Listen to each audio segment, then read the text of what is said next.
Lámpara es a mis pies tu palabra y lumbrera a mi camino. Así está en el Salmo 119, 105.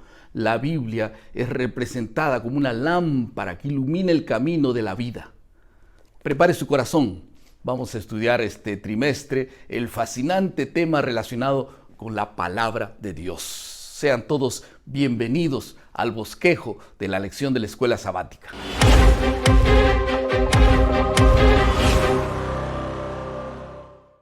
Estamos en un nuevo trimestre y tenemos una nueva lección, y el título general de la lección de este trimestre es ¿Cómo interpretar las Escrituras? Vamos a hablar sobre la palabra de Dios. Y el título de la lección de esta semana es La singularidad de la Biblia. En esta ocasión no tendremos 2 o 3 partes como lo hacemos usualmente. Ahora vamos apenas a responder 13 preguntas que están relacionadas con la lección de esta semana. Será una forma diferente de hacer esta primera lección. Después nosotros vamos a volver a nuestro esquema normal. Vamos a la primera pregunta. ¿Cuál es el significado de la palabra Biblia? Noten ustedes allí. La palabra Biblia viene del griego biblos, que significa conjunto de libros. De allí se deriva la palabra biblioteca, ¿no? Y la Biblia contiene 66 libros, ustedes saben, 39 en el Antiguo Testamento y 27 en el Nuevo Testamento. La segunda pregunta es, ¿quién es el autor de la Biblia? Me gusta mucho usar el texto de 2 de Pedro, capítulo 1, versículo 21, para destacar que el autor de la Biblia es Dios. Sin embargo, la tarea de escribir recayó en hombres y mujeres que, movidos por el Espíritu Santo, escribieron todo lo que les era revelado.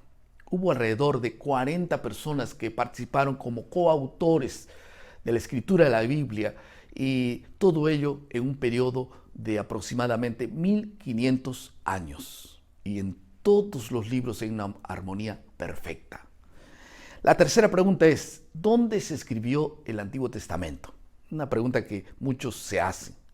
El Antiguo Testamento fue escrito en Palestina, la tierra de Jesús, también en Babilonia, donde el pueblo judío estaba en el exilio, y finalmente en Egipto, donde muchos judíos fueron después del cautiverio en Babilonia. Ahora, la cuarta pregunta, ¿dónde se escribió el Nuevo Testamento? Los libros del Nuevo Testamento fueron escritos en primer lugar en Palestina, la tierra de Jesús, después en Siria, en Asia Menor, en Grecia e Italia, lugares donde se habían fundado comunidades cristianas. La quinta pregunta es, ¿en qué idiomas se escribió la Biblia? La Biblia fue básicamente escrita en 3 idiomas, en hebreo, arameo y griego. Hebreo y arameo en el Antiguo Testamento y griego en el Nuevo Testamento.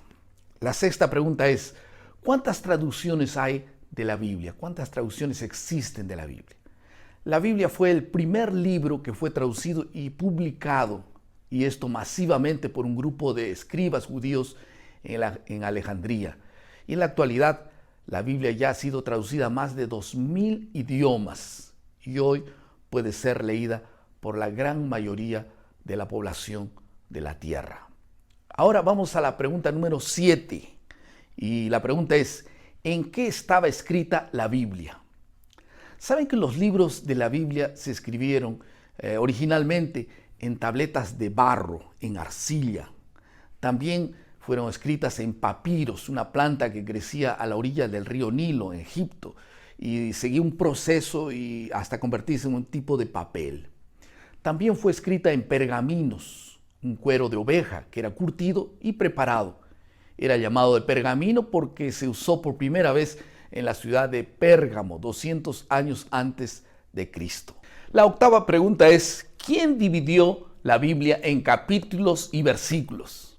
La división de los libros de la Biblia en capítulos fue realizada por el inglés Stephen Langton, quien era arzobispo de Canterbury, y se llevó a cabo en el año 1214 después de Cristo.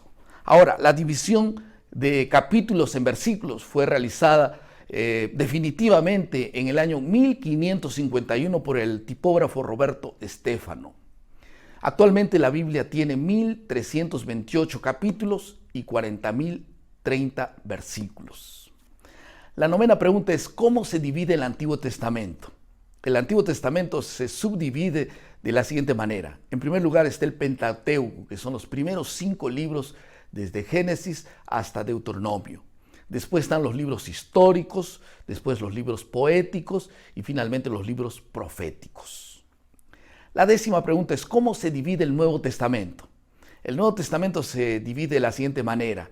Primero están los libros históricos, que son los 4 evangelios, más el libro de Hechos de los Apóstoles. Después están las cartas de los apóstoles, las epístolas, que son 21 cartas desde Romanos hasta Judas. Y finalmente un libro profético, que es el libro de Apocalipsis, que es el último libro de la Biblia.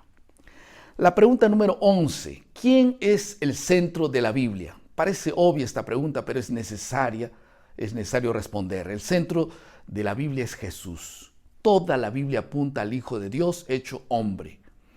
El Antiguo Testamento prepara su venida, el Nuevo Testamento muestra su llegada e indica su regreso y finalmente el comienzo de la vida eterna. La pregunta número 12 dice: ¿cuál es el propósito de la Biblia? El apóstol Pablo responde esta pregunta en el libro de 2 de Timoteo, el capítulo 3 y el versículo 15 hasta el versículo 17. Pero la primera parte dice: y que desde la niñez has sabido las sagradas escrituras, las cuales te puedan hacer sabio para la salvación por la fe en Cristo Jesús. Aquí la palabra de Dios nos muestra que el camino de la vida y de la salvación es mostrado por la palabra de Dios. La pregunta número 13. ¿Por qué debemos confiar en la palabra de Dios? Porque en primer lugar es una palabra profética. Se calcula que aproximadamente 40 personajes de la Biblia tengan su origen, su historia confirmada por medio de documentos arqueológicos. En segundo lugar, porque es palabra profética. Muchas profecías del Antiguo Testamento fueron cumplidas con exactitud. Isaías, Miqueas, Malaquías, Zacarías. Las profecías que tenían que cumplirse se cumplieron en el tiempo exacto. Yo creo que se cumplirán las que faltan cumplirse también. Y en tercer lugar, porque es palabra viva. Hebreos 4:12 dice: porque la palabra de Dios es viva y eficaz y más cortante que toda espada de 2 filos y penetra hasta partir el alma y el espíritu, las coyunturas y los tuétanos. La palabra de Dios es viva y eficaz y transforma la vida de muchas personas.